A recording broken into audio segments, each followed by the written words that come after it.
Sophia Laurent had built her world on the illusion of love, luxury, and loyalty. As the wife of billionaire financier Daniel Laurent, she lived in a world of grandeur, an opulent estate in Greenwich, diamond-studded soirees, and a marriage admired by all. Yet behind the lavish facade, cracks lurked unseen. And one night, those cracks shattered beyond repair. A single envelope.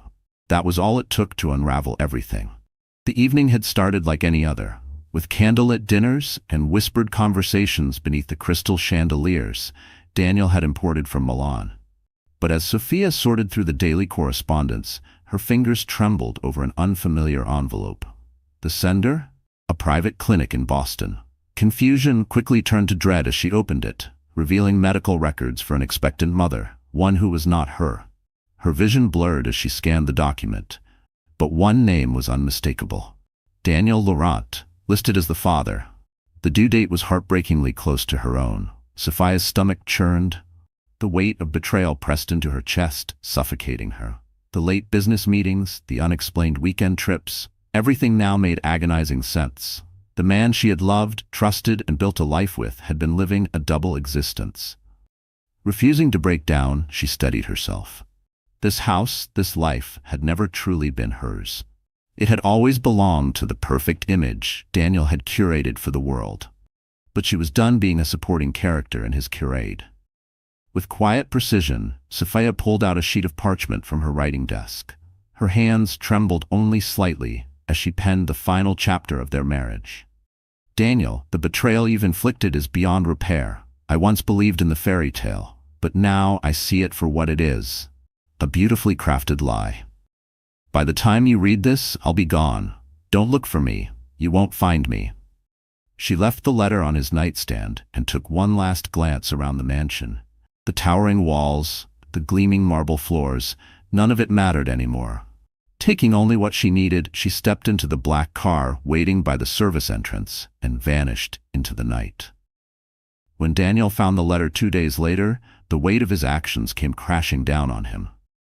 He had spent his career orchestrating billion-dollar deals, ensuring that no detail was ever left unchecked. Yet, he had lost the one thing that mattered most, his wife, the mother of his unborn child. Regret gnawed at him like an unshakable ghost, but it was too late. Sophia Laurent had disappeared without a trace. Sophia had always known that love among the wealthy came with complications. From an early age, she had watched her parents maintain a polished yet hollow marriage, extravagant vacations, sparkling galas, and a life carefully constructed for public admiration. Beneath the perfection lay silent resentments, but they stayed together, bound by duty rather than devotion. She swore her marriage would be different. With Daniel, she had believed in something real. Stolen kisses between business meetings, whispered dreams of a future filled with laughter, and soon, the arrival of their child. When she first learned she was pregnant, she had clung to the hope that their love would be strengthened by the tiny life growing inside her. Perhaps he would slow down. Perhaps he would see her, not as the elegant wife who stood beside him at charity galas, but as the woman who adored him beyond the fortune and fame. But love built on illusions can crumble in an instant. 5 months into her pregnancy, Sophia's world still revolved around anticipation. Despite the fatigue and the waves of nausea, she found joy in the thought of Daniel holding their child, of bedtime stories and Sunday morning cuddles. On a crisp November morning, as the cold wind rattled the windows, she sat in her study flipping through nursery catalogs. Would soft pastels create a sense of warmth, or should she opt for the elegance of neutral whites? Her assistant, Olivia Marks, entered, balancing a stack of mail in one arm. "Just the usual invitations and letters, Mrs. Laurent," she said, setting them on the polished desk. But one envelope stood out. A hospital in Boston, officially addressed to Daniel Laurent. Sophia frowned. His doctors were in Manhattan, his medical records handled exclusively in their city. A philanthropic endeavor, perhaps? A business investment in healthcare? She tried to ignore the unease creeping into her thoughts. Yet something deeper, instinctive, urged her to open it. With trembling hands, she tore the envelope open, revealing a crisp sheet of paper from a private obstetrician, Dr. Benjamin Caldwell. The moment her eyes found the patient's name, her breath hitched. Juliet Hayes. Sophia's fingers tightened around the paper, her pulse roaring in her ears. A due date, a list of prenatal tests. And then, like a blade to the heart, Daniel Laurent, listed as the father. Everything inside her fractured at once. The extravagant life she had built, the fairy tale she had desperately believed in, the man she thought she knew. It was all a lie. The walls of their mansion suddenly felt suffocating. The nursery catalogs in front of her, nothing more than a cruel joke. Daniel had another woman, another child. Her hands shook as she placed a protective palm over her own growing belly, realization sinking in like ice through her veins. She had been replaced before she had even given birth.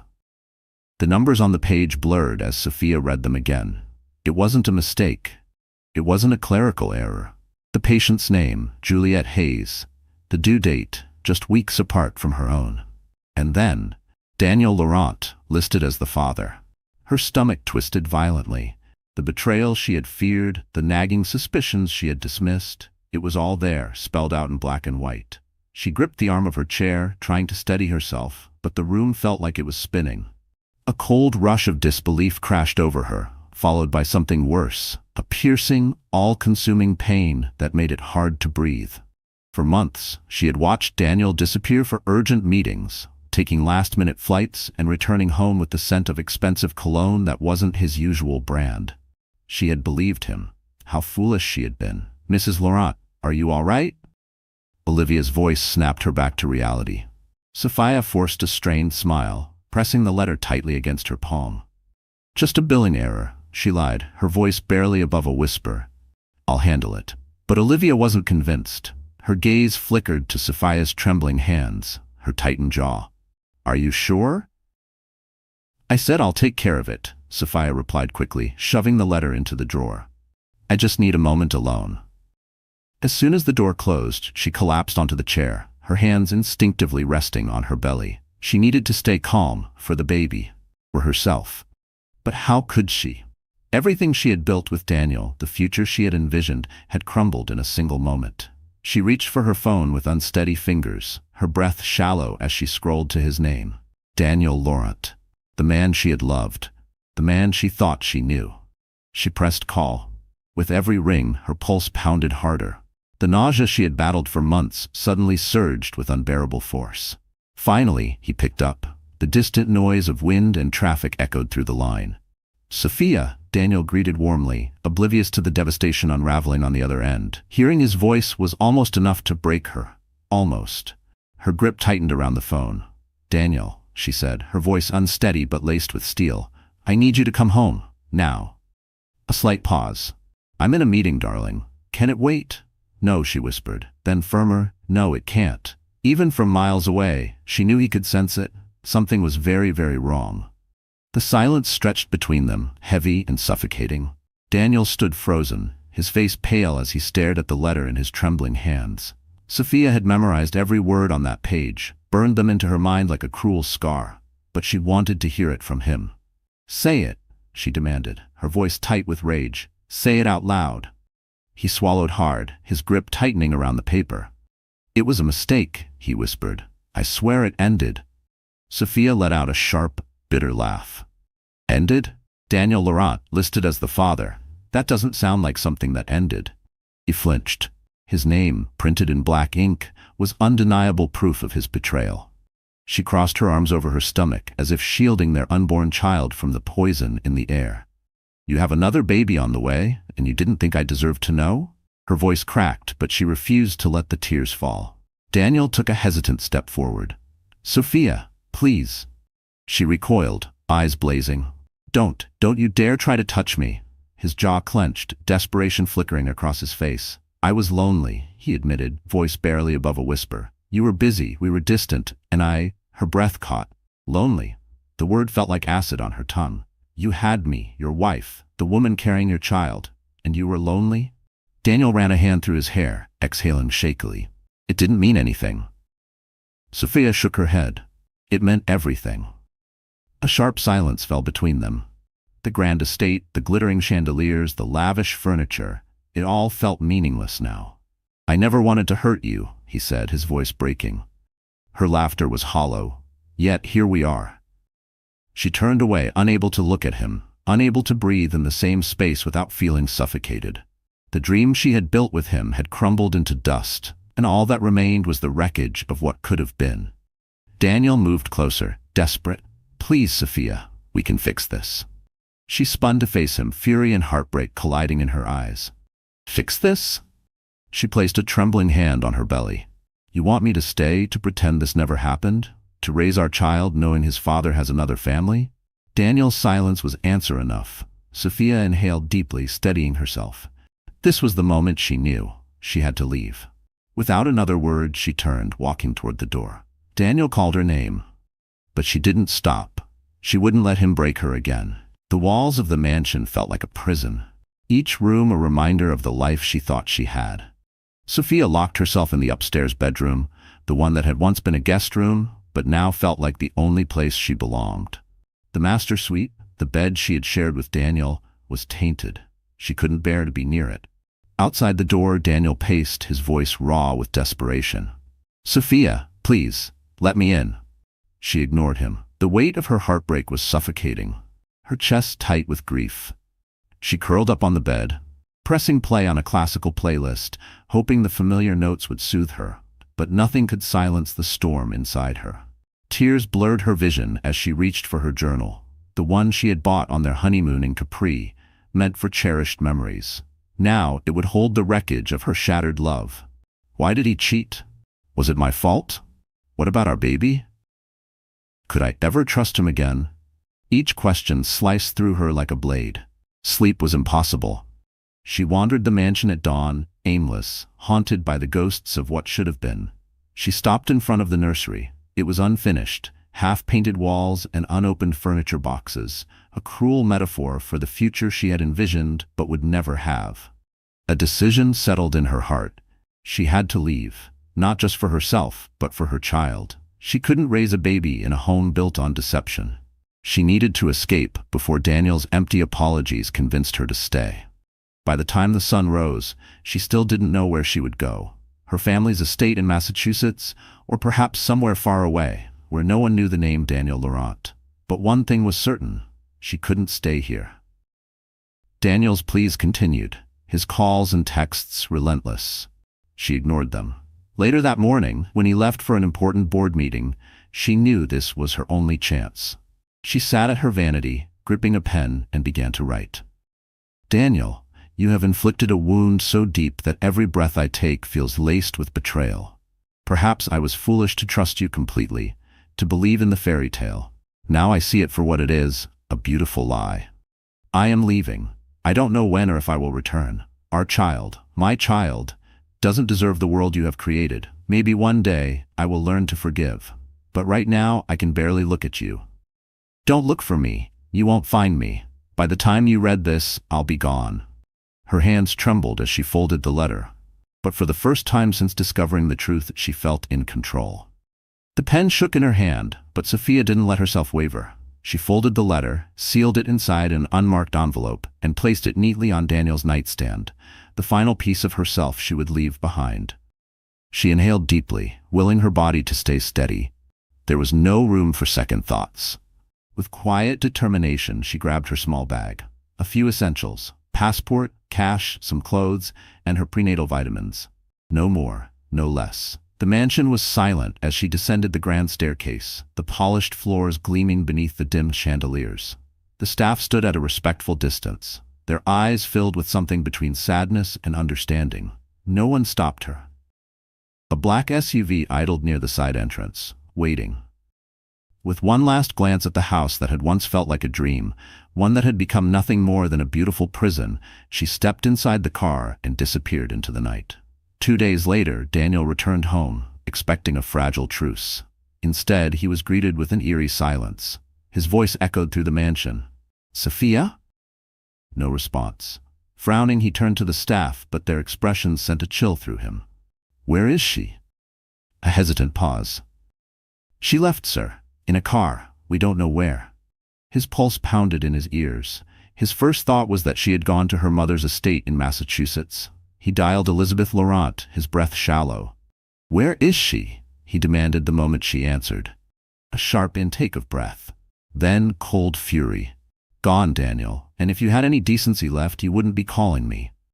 Sophia wasn't with her. A rare, suffocating panic gripped him as he tore through the house, searching for something. Anything. Then, in their bedroom, he saw it. A single envelope resting on his nightstand. His hands shook as he opened it.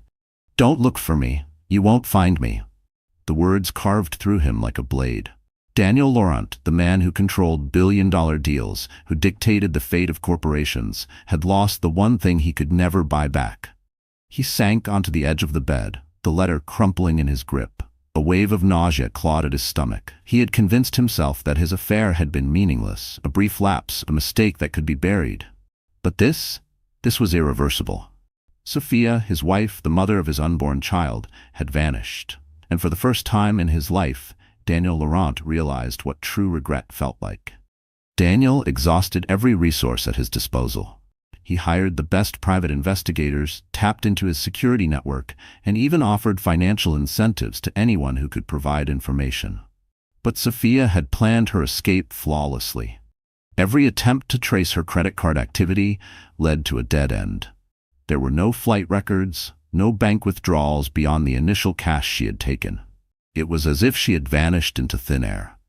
His frustration turned to obsession. Every night, he woke drenched in sweat, haunted by visions of her crying. He heard her voice in the silence, saw her reflection in strangers. Sleep became a luxury he no longer deserved. For the first time in his life, Daniel Laurent, a man who once believed money could fix anything, realized there was nothing left to fix. Meanwhile, thousands of miles away, Sophia stepped into a new life. She had chosen a small town outside Seattle, Marymount, a coastal village known for its lighthouse and misty harbors. It was quiet, hidden, a place where neither her family nor Daniel had any connections. The gray skies suited her mood, the endless drizzle washing away the remnants of her past. She rented a modest cottage from an elderly widow named Martha Weston, who had been leasing it to seasonal travelers. Martha, though curious about Sophia's past, didn't press. She simply welcomed her with warm tea and an understanding nod.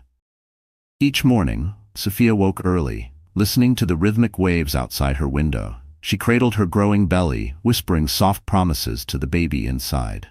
"You and me, little one, we'll be okay," she wrote in her journal daily, pouring her heartbreak onto the pages. She let the pain flow from her fingertips, hoping that, with every word, the burden would lessen. But her body soon reminded her that grief was not the only thing she had to carry. By her 6th month, the exhaustion became heavier. The simple act of walking left her breathless. She found a local OB/GYN, Dr. Henry Whitmore, a kind man with salt and pepper hair who immediately sensed her stress. "You're carrying more than just a child," he said gently. "I'd recommend speaking to someone."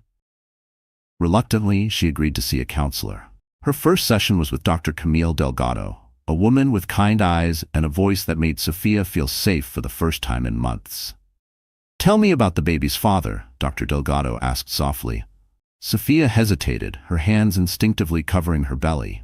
How could she explain that the man she had once loved had also been the one to break her? The question lingered in the air, heavy and suffocating. "Tell me about the baby's father." Sophia's breath caught, her fingers tightening around the fabric of her dress. How could she explain that the man who had once been her safe place was now the source of her deepest wounds? "He's someone I once trusted," she whispered, her voice fragile yet resolute. Dr. Delgado said nothing, allowing the silence to stretch between them. The kindness in her eyes made it harder for Sophia to keep the emotions buried. She wanted to forget that a father even existed. Every day tested her resolve. At times she missed the effortless luxuries of her old life. A driver to take her wherever she wished, a housekeeper to make the world feel less chaotic, the best medical care money could buy. But freedom had its own richness. She walked along the shore unrecognized, letting the wind tangle her hair, watching the ferries disappear into the horizon. There by the water, she imagined a life untouched by betrayal.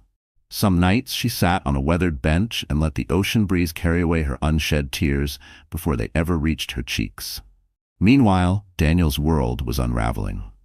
With Sophia missing, Juliette Hayes saw an opportunity. Unlike Sophia, Juliette had always been strategic, using her relationship with Daniel to secure her place in the world. Her patience had worn thin. She wanted more. Public acknowledgement, financial security, and most importantly, the Laurent name for her unborn child. At first, Daniel ignored her escalating demands, hoping money would keep her satisfied. A penthouse in Boston, trust funds, endless medical bills covered, he gave her everything except what she truly wanted. His presence. She began showing up at his Manhattan office, her growing belly an unspoken threat. Whispers rippled through his staff as she paraded past them, demanding his time. Every encounter made him feel like a man suffocating under the weight of his own mistakes. Juliette wanted him to attend doctor's appointments, rub her swollen feet, promise her that she wasn't a dirty secret. But every time he looked at her, he saw something far worse, the devastation he had inflicted on Sophia. He had split his life in two. On one side, a desperate search for the woman he had lost. On the other, a responsibility he never wanted, but could no longer ignore.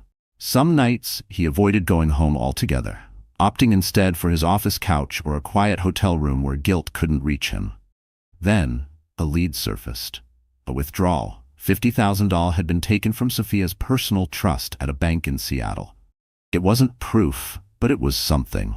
Without hesitation, Daniel Laurent boarded his private jet, determined to chase the last fragile thread connecting him to his wife. Daniel Laurent spent countless days in Washington, determined to track down his missing wife, Sophia Laurent. Even in bustling Seattle, every inquiry he made was met with closed doors and strict confidentiality protocols. The bank refused to release any video footage without a court order, and his desperate attempts to bribe employees only backfired, leaving him with a frustrating dead end. All Daniel had was a fragmented timeline of events and a potential lead from a local motel. When he finally arrived there, he discovered that Sophia had long vanished, likely retreating to her secluded cottage in Marymount, a quiet coastal haven far removed from his life of opulence. As he drove aimlessly through the rain-soaked streets, Daniel realized with a sinking heart that if Sophia truly wished to disappear, no amount of money, power, or influence could bring her back. In that moment, Daniel Laurent, the man who once believed money could fix everything, understood the full extent of his loss. Regret weighed upon him like an unyielding stone for months on end, his once formidable will now eroding into despair. Meanwhile, Sophia, now in her 7th month of pregnancy, persisted in her efforts to remain independent despite daily hardships. She frequented the local library, borrowing books on childbirth and parenting, devouring each page with anxious determination to prepare for a future without him. At neighborhood thrift stores, she carefully selected baby clothes, deliberately avoiding major purchases that might draw unwanted attention. Loneliness often crept in during the quiet hours of the night. There were moments when Sophia almost reached out to her estranged family, fearing that her mother might be frantic with worry.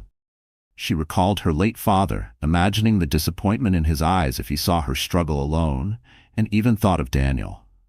Despite the searing pain of betrayal, fleeting memories of the comforting warmth of his embrace would soften her heart for a moment, though those moments were quickly overshadowed by the harsh reality of his infidelity. One late afternoon, after a routine prenatal checkup, Sophia felt a dizzy spell overcome her as she stepped off the clinic steps. Neighbors rushed to call an ambulance, and at the hospital, doctors diagnosed her with dehydration and elevated blood pressure. A painful reminder of the toll constant stress was taking on both her health and that of her unborn child. Realizing she could no longer shoulder this burden alone, Sophia confided in her kindly landlady, Martha Weston. Martha, who had once endured her own heartbreak, listened intently and shared stories of resilience that forged a quiet bond between them. In Martha's gentle company, Sophia discovered small pockets of hope that flickered like distant stars, illuminating a path to rebuilding her life, even if it was far from the one she once knew. Hope, though fragile, began to guide her. Not everyone in the world was out to betray her. Some were simply there to lend a helping hand. As Sophia adjusted to life in Marymount, Daniel's world continued to spiral. Juliette's pregnancy was advancing, and though he tried to maintain his moral obligation, attending doctor's appointments, ensuring she had everything she needed, it all felt like a carefully constructed lie. The truth was, every moment spent with Juliet was a reminder of what he had lost. But she pushed him to move in, to make their situation public. When he resisted, rumors began swirling, whispers that Sophia Laurent had vanished under suspicious circumstances. Juliet, savoring the attention, leaked stories to the tabloids, painting herself as the devoted mother of his only child while omitting Sophia's pregnancy altogether. "You're making me look like a monster," Daniel snapped at her one evening in her penthouse. Juliet crossed her arms, a smirk tugging at her lips. "Maybe if you did right by me, I wouldn't have to go to the press." Rage simmered beneath his skin. That night, he sat in his car for an hour, staring at the city skyline, suffocated by his own choices. He longed for a time before betrayal had crept into his marriage, before he had ruined the only thing that truly mattered. But he couldn't turn back time. Desperate, he turned to George Langford, a seasoned private investigator with a reputation for uncovering the impossible. At first, George was hesitant about taking on a case for the notoriously scandal-ridden billionaire. But the payout was substantial, and the promise of helping Sophia, wherever she was, pushed him to accept. For weeks, George scoured flight records, rental agreements, and financial transactions. He interviewed Sophia's closest friends, but they remained tight-lipped. "Sophia is safe, and that's all you need to know." Despite the secrecy, George knew one thing. Sophia was smart. She had planned this. A breakthrough finally came when he discovered a lead, a one-way trip from Connecticut to Seattle, paid for in cash. It was the first solid clue in weeks. George pieced together surveillance footage from hotels, ferry terminals, anywhere she might have passed through unnoticed. Then finally, a grainy image surfaced, a woman boarding a ferry. She was visibly pregnant, her posture guarded, but the outline of her face, even in the poor quality footage, was unmistakable. Daniel gripped the photograph tightly, his chest constricting. Sophia Laurent was out there somewhere, and now he was closer than ever to finding her. George Langford moved through the quiet streets of Marymount, methodically searching for any trace of Sophia Laurent. Days of fruitless inquiries led nowhere until an older woman, a neighbor, recalled a young, pregnant girl who had moved into a nearby cottage. "She keeps to herself," the woman had said. "Sweet, but there's a sadness about her." Following subtle inquiries, George confirmed the woman's name, Sophia Laurent. The final stroke of luck came later that afternoon. As he lingered near a local grocery store, he saw her. The same luminous eyes from the photograph, now shadowed with heartbreak. She wore a loose-fitting coat, but the swell of her pregnancy was unmistakable. She was thinner, her features more delicate than before. George watched from a distance, making no move to approach. Instead, he took note of the direction she walked, confirming her address. Now came the dilemma. Should he inform Daniel immediately, or speak to Sophia first? His professional instincts told him to report back, but something in her fragile appearance made him pause. Instead, that evening, he knocked on the cottage door. The moment Sophia answered, her expression turned to alarm. "Yes?" George removed his hat, his voice low and steady. "Miss Laurent, my name is George Langford. I'm a private investigator hired by your husband." Her breath hitched. Instinctively, she moved to shut the door, but George gently placed a hand against it. "He doesn't know I'm here," he said softly. "He's desperate to find you, but I want to respect your wishes. May I come in? Just to talk." Sophia hesitated, her eyes scanning his face for deception. Something in his calm, measured gaze made her waver. With a reluctant sigh, she stepped aside, allowing him in. The cottage was small but cozy, lined with half-packed boxes and baby items. She gestured toward a chair, though her body language remained guarded. "What do you want?" George met her gaze. "I need to know if you're safe." Her arms instinctively wrapped around her belly. Why would he care? "He's worried sick," George replied simply. "He fears for your health. He's not even sure if you're still pregnant." Sophia's expression flickered between anger and sorrow. "Yes, I'm still pregnant, no thanks to him." George nodded solemnly. "Look, I'm not here to defend him. From what I understand, he made some terrible mistakes. But if you want to stay hidden, I'll respect that. I just need to confirm you're all right, and then I can tell him to leave you alone." Tears welled in her eyes. She had wanted to disappear completely, but a part of her needed closure. She had never expected a private investigator to ask for her side of the story. For the first time since she had left, Sophia let herself speak about it. The betrayal, the other woman, the desperation to protect her unborn child from a life built on deception. George Langford sat across from her, listening intently. He didn't interrupt, didn't try to justify Daniel's actions. When she finished, the weight of her own words settled over her like a storm. George exhaled slowly. "I won't reveal your location if that's what you want. I'll let him know you're alive and safe. But he's determined, Sophia. He might still try to find you." She lowered her gaze, fingers tracing absent patterns on the fabric of her dress. Her voice wavered. "I don't know if I'll ever forgive him, but I do know this. I don't want to see him." George nodded. "Then that's what I'll tell him." Back in New York, Daniel sat tensely as George delivered the news. "I found her. She's safe. She's carrying your child, and she appears to be doing well." Daniel exhaled sharply, relief crashing over him. "Where is she? Please, George, just tell me." George shook his head. "She doesn't want to be found. She made it clear she doesn't want to see you. She needs peace. She wants to focus on her pregnancy." Daniel's first instinct was to fight, to demand, to search harder, but George's expression was unwavering, his words unmovable. Daniel had done enough damage. Instead, he whispered a single question. "Is she happy?" George hesitated, choosing his words carefully. "She's coping. Healing. But this has been incredibly hard on her, Mr. Laurent." Daniel nodded, his throat tightening. For the first time in his life, he had everything yet nothing at all. In the following weeks, he tried to prove he wasn't the same reckless man. He cut off Juliet's attempts to drag his name through the tabloids, issuing legal threats if she continued. Furious, she accused him of abandoning her. But Daniel made it clear. While he would provide for the child he fathered, he would not be manipulated into a relationship. Scandals swirled around Laurent Enterprises. Shareholders whispered, stock prices wavered, and board members questioned his leadership. Then, in a shocking announcement, Daniel stepped down from daily operations, taking a leave of absence to focus on his personal life. For once, the man who had built an empire on relentless ambition was finally looking inward. He started therapy. He tried to atone for the damage he had caused. Perhaps it was too late, perhaps not. Only time would tell. 8 months into her pregnancy, Sophia's water broke unexpectedly on a stormy night.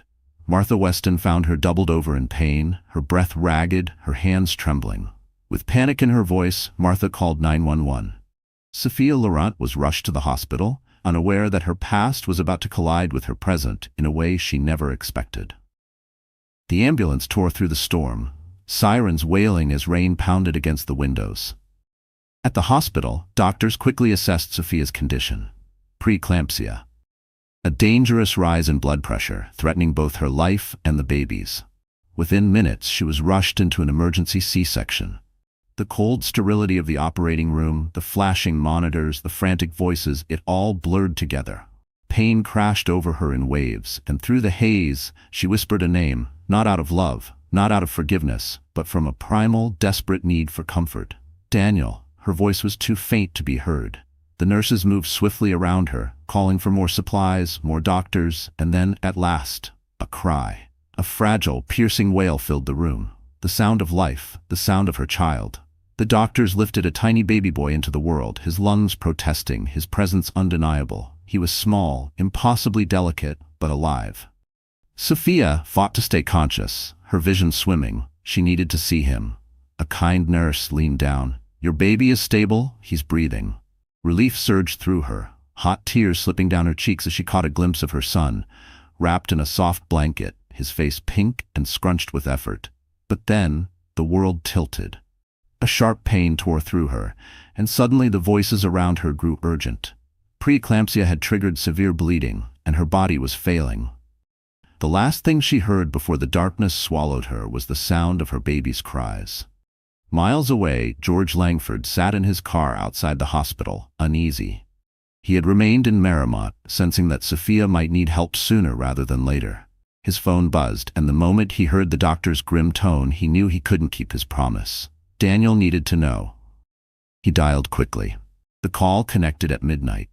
"Daniel," he said, his voice urgent. "It's Sophia. She had an emergency C-section. She might not make it.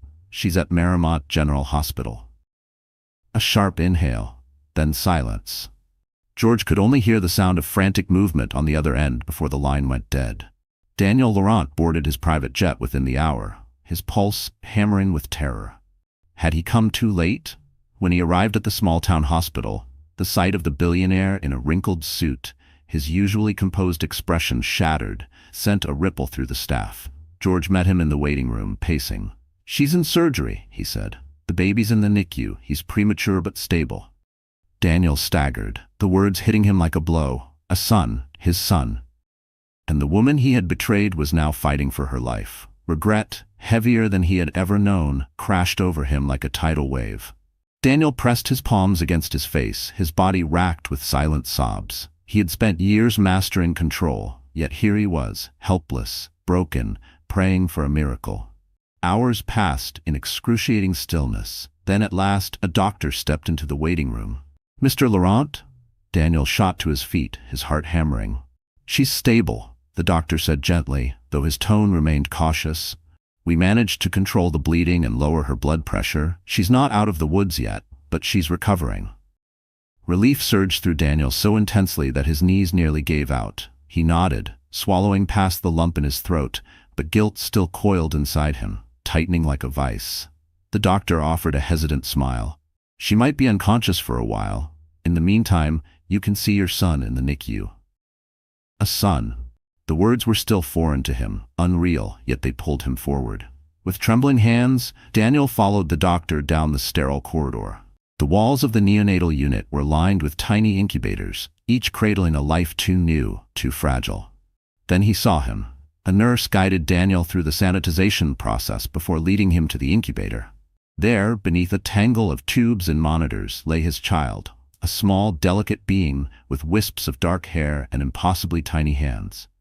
His heartbeat thundered in his chest as he placed a hesitant hand against the glass. Nothing else mattered. Not the scandals, not Juliet, not the wealth. Just this. Tears slipped down his face. You're so beautiful," he whispered, his voice hoarse with emotion. But then, a painful realization struck him. He didn't even know his own son's name. Sophia had never told him. He had no right to ask, not after everything he had done. But God, he wanted the chance to sit beside her, to hold their child together, to rebuild what he had shattered. After a few moments, the nurse gently touched his shoulder. "He needs to rest now." Daniel nodded, his heart aching as he stepped away. With heavy steps, he made his way to the recovery ward.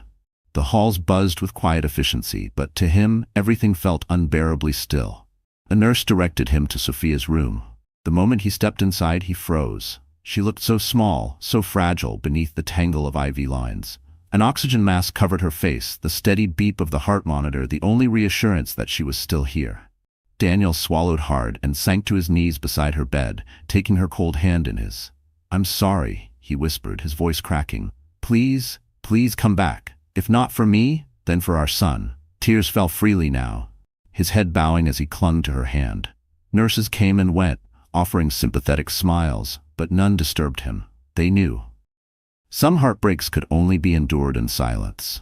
2 days later, the silence was finally broken. Sophia's eyes fluttered open to a soft, sterile glow. The world felt distant, her body heavy, her thoughts sluggish from medication. The first face she saw was Daniel's, tear-streaked, exhausted. Relief washed over her for the briefest second before it was drowned by something sharper, a spear of anger, of betrayal. She tried to speak, but her throat was raw. A nurse quickly adjusted her bed and brought a small cup of water to her lips. Daniel's voice was hoarse. "The baby's fine." Sophia's breath hitched. "He's in the NICU, but the doctors say he's strong. He's fighting." The love she already carried for her son cut through the haze. She tried to sit up, wincing as pain shot through her abdomen. "Where is he?" Her voice came out broken but firm. Daniel hesitated. "I'll take you to see him once you're stable." She barely heard him. The need to see her child eclipsed everything. But when Daniel reached for her hand, she recoiled, her body stiff with mistrust. "What are you doing here?" He exhaled slowly, lowering his gaze. "I had to come. I couldn't let anything happen to you, or to our son." Her heart clenched at his words, but the pain of his betrayal was still too fresh. "You had no right," she whispered, tears burning her eyes. "I told you to leave me alone."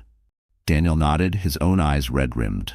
"I know, And I will, if that's what you want. But please, let me be here for him. Let me help. A battle raged within her. She despised him for what he had done. But the idea of facing this alone, of raising their child without support, terrified her just as much as trusting him again. They spoke little after that. Doctors focused on stabilizing her blood pressure and managing her pain, while Daniel remained just outside her room, refusing to leave the hospital, even though she barely acknowledged him. A week passed before Sophia was strong enough to be wheeled to the NICU. The moment she saw her son, tiny and fragile inside the incubator, her heart shattered. Tears slipped down her face as she reached in, brushing her fingers gently over his impossibly small hand. Daniel stood beside her, reverent and silent. When the baby's fingers curled around hers, a soft sob escaped her lips. She wished, more than anything, for a world where this moment was free of betrayal, where she and Daniel could share in this joy without the weight of the past pressing down on them. As the days passed, both parents attended neonatal classes, learning how to care for a preterm infant. It wasn't forgiveness, but it was the first fragile step forward. Under the watchful eyes of NICU nurses, they learned how to care for their son, practicing CPR, monitoring his oxygen levels, and holding him skin to skin. In those moments, their hostility paused, replaced by an unspoken devotion to the fragile life they had created. Sophia watched Daniel interact with their child, his hands trembling as he carefully adjusted the tiny blanket, his voice low and soothing as he whispered lullabies. There was something painfully tender in the way he held their son, a reminder of the love they once shared, now buried under the wreckage of betrayal. But the past couldn't be erased. One afternoon, after days of skirting the inevitable, she finally found the courage to ask, "What about her?" Her voice was quiet but firm. "What about Juliet's baby?" Daniel stiffened. A shadow crossed his face. "I'm supporting her financially," he admitted, "but I'm not with her. Juliet is 7 months along. I know I have responsibilities there, but I don't want a relationship." Sophia closed her eyes, exhaling slowly. "This is complicated." "I know." His voice was thick with regret. "I wish I could change what I did. I don't expect forgiveness, but I promise you this. I'll be here for you, for him, if you'll let me." She had no answer for that. A day later, their baby was moved to a less critical section of the NICU. Each small milestone felt like a victory, a reason to celebrate. Despite everything, Sophia found herself leaning on Daniel's presence more than she wanted to admit. Her body was still recovering, her emotions fragile, and the weight of it all felt unbearable at times. The tension between them lingered like an unhealed wound, but necessity forced them into an uneasy truce. 2 weeks after the birth, Sophia was discharged, though their son had to remain in the hospital a little longer. The thought of returning to her small cottage, its steep steps, its quiet isolation, felt overwhelming. Daniel offered an alternative. "A suite at the hotel," he suggested. "It has medical staff on call. You won't be alone." Accepting meant acknowledging that she needed his support. It meant allowing him into her world again, but she had no other choice. Reluctantly, she agreed. Thus began a tentative coexistence. Each day, they spent hours in the NICU, absorbing every lesson, every instruction, preparing for the day their son would finally come home. Sophia, both physically and emotionally drained, sometimes found herself unraveling. In those moments, Daniel would silently pass her a tissue or take her hand, never pushing for more. At night, the unspoken boundaries remained. She insisted on her own bedroom while he stayed in an adjoining suite. They were partners in parenthood. Nothing more. Yet beneath the surface, something unspoken lingered. Tension simmered beneath the surface. One evening, Sophia woke from a nightmare, her mind dragging her back to the horrors of the emergency C-section. She couldn't breathe. Her pulse pounded in her ears as she stumbled into the common area of the suite, desperate for air. Daniel was there. He sat hunched over his laptop, business documents open before him.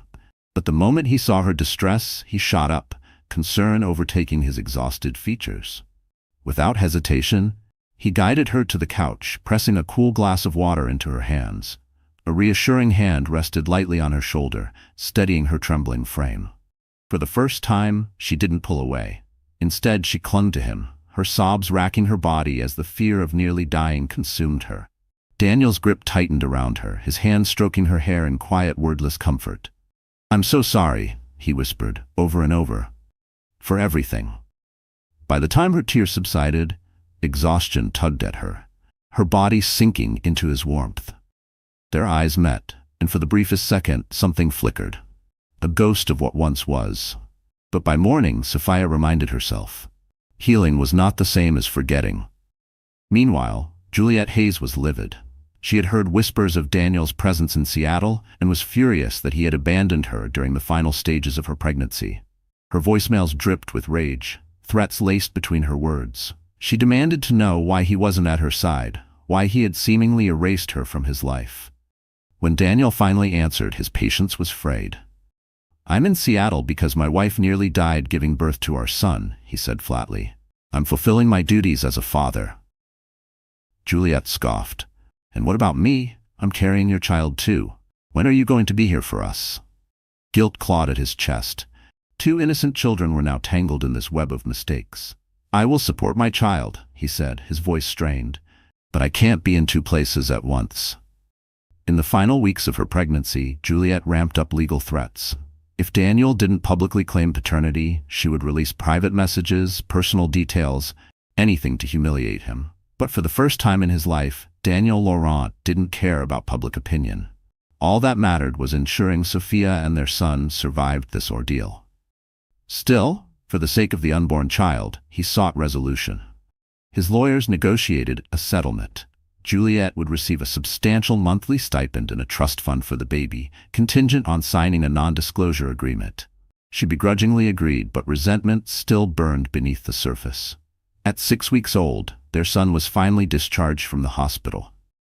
As Sophia cradled him in her arms, tears welled in her eyes. His name was Nicholas. Tiny but strong, eyes alert and curious, proof that love, even when broken, could still create something pure. Returning to the cottage was no longer an option. Sophia knew its isolation wasn't safe for a recovering mother and a fragile newborn. Yet, she wasn't ready to go back to Connecticut, to the life she had abandoned. For now, she remained in limbo. Out of necessity, she accepted Daniel's resources, and together they rented a modest townhouse near the hospital. Nicholas needed access to specialized pediatric care, and despite her hesitations, she couldn't deny that Daniel had been present. More than she had ever expected.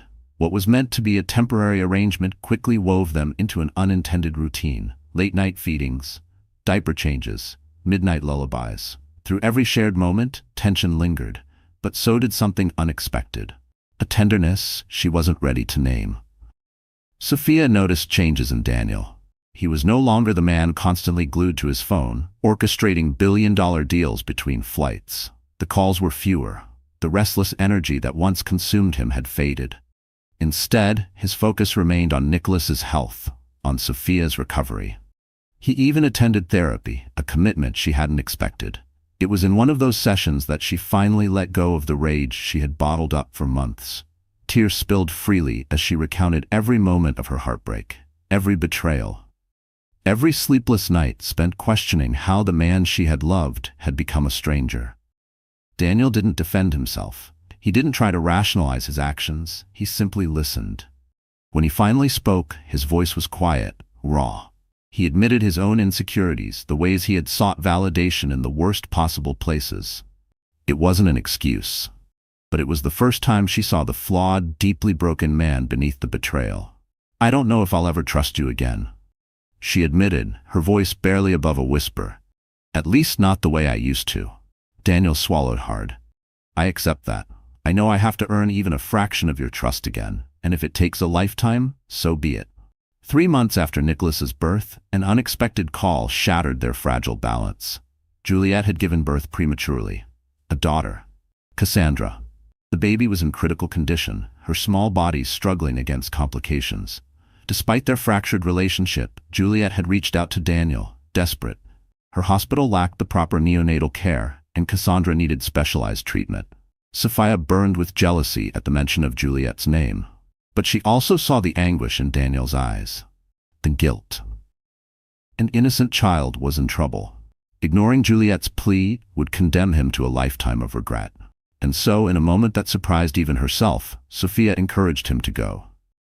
"Make sure she's okay," she said softly. Daniel hesitated, searching her face for resentment. There was still pain, still wounds that ran deep. But there was also something else, the faintest trace of understanding. That night, Daniel boarded a plane to Boston, ensuring Cassandra received the best care money could buy. Daniel stayed in Boston just long enough to ensure Cassandra was stable under the care of pediatric specialists. Then, determined to prove where his heart truly lay, he returned to Seattle within the week. During his absence, Sophia found herself missing his presence more than she wanted to admit. She caught glimpses of herself in the mirror, holding Nicholas, and remembered the nights Daniel had stood behind her, guiding her hands, his touch steadying her own uncertainty as a new mother. Even if their marriage never fully healed, she couldn't deny the comfort of having someone to share the weight of parenthood. When Daniel finally came back, exhaustion etched across his face. They had a long talk. "Cassandra's stable," he told her. "I'll be traveling to Boston periodically to see her. I owe her that much." Sophia nodded, her gaze drifting down to Nicholas, who dozed peacefully in her arms. "I can't begrudge you that," she murmured. In the days that followed, they found a quiet, unspoken acceptance. The future was uncertain, messy, but they had been bound by something stronger than betrayal, love for their son, a love that overshadowed even the wreckage of the past. The final turning point came on a warm summer afternoon, 6 months after Nicholas's birth. Sophia, now stronger and more confident in her role as a mother, decided it was time to face her past. She needed to see her family in Massachusetts. She surprised herself by inviting Daniel to come along. When they arrived at her mother's estate, tension hung thick in the air. Elizabeth O'Connor stood waiting, arms folded, her stern gaze flickering between them. But the moment she saw Nicholas, her composure crumbled. With tears brimming in her eyes, she reached for her grandson, cradling him as if she had been holding him all along. Then, in private, she turned to Daniel. "I trusted you with my daughter's happiness," she said, voice steady despite the emotion behind it. "And you failed her terribly." Daniel met her gaze, shame evident in his expression. "I know," he admitted, "and I'll spend the rest of my life trying to make it right." Elizabeth studied him for a long, measured moment. "If Sophia can find it in her heart to forgive you, then I will too," she said at last. "But if you betray her again, there won't be another chance." That night, in the quiet of the guest bedroom, Sophia finally voiced the question that had lingered in her heart. "Do you still love me?" Daniel's eyes welled up. "With everything I have left," he whispered. "It took losing you to realize how much you meant to me." She sighed, cradling Nicholas against her chest. "I don't know if our marriage can be saved," she admitted. "But for his sake, I'm willing to try." Daniel took her free hand gently. "That's all I can ask." And so, step by step, they began the long road toward rebuilding trust. Together, they navigated the delicate balance of co-parenting Nicholas with unwavering love and care. Daniel also remained present for Cassandra, ensuring she had the stability she deserved, but never in a way that infringed upon Sophia's emotional boundaries. Ariana was still a lingering presence, but Daniel kept their interactions strictly limited to discussions about their child. Therapy continued. There were countless arguments, painful silences, and nights when Sophia needed space, retreating to a separate bedroom just to process the tangled emotions that still lived within her. But there were also victories. Nicholas's first tooth, his first steps, his first birthday. Moments that reminded them of something deeper than betrayal, the unbreakable bond they shared as parents. Eventually, Sophia agreed to move back to Greenwich, but on her own terms. They sold the vast estate that once symbolized the cracks in their marriage and downsized to a smaller, more intimate family home. Together, they decorated Nicholas's bedroom, filling it with vibrant colors and whimsical designs. Sophia insisted on reclaiming a piece of herself outside of motherhood and marriage. She returned to work part-time at her family's publishing house, finding independence in a way that reminded her she was more than just a wife or a mother. She was still her own person. It wasn't perfect. The shadows of betrayal never fully disappeared. Some wounds, no matter how much time passes, never truly heal. But Daniel's remorse was real. His love was real. Through daily acts of trust-building, Sophia realized she could love him again. Not blindly, not in the naive way she once had, but cautiously, with the lessons of heartbreak seared into her memory. Daniel, for his part, had changed. Gone was the man who once prioritized power above all else. He stepped back from his relentless pursuit of wealth, learning instead to savor the moments that mattered. He attended marital retreats, read books on emotional intimacy, showed gratitude for every second chance Sophia was willing to give. And so, they embarked on a new path. It was neither a fairy tale nor a tragedy, but a testament to resilience. Their story became a reminder that betrayal can shatter lives, yet forgiveness, though slow and painful, can stitch them back together, piece by fragile piece. In the end, Sophia Laurent proved that even the deepest heartbreak could be met with unwavering strength. She chose her own path, one where love didn't vanish in the face of betrayal, but instead transformed into something rawer, something real. And Daniel Laurent learned that wealth and power mean nothing without respect and loyalty. Their journey was steeped in pain, but illuminated by hope, proving that sometimes the hardest fights yield the greatest rewards, if we dare to believe in redemption. Thank you for joining us on this emotional roller coaster. If their story resonated with you, please like this video, share it with friends who appreciate a gripping drama, and subscribe to our channel for more stories that stir the heart. Until next time, stay inspired.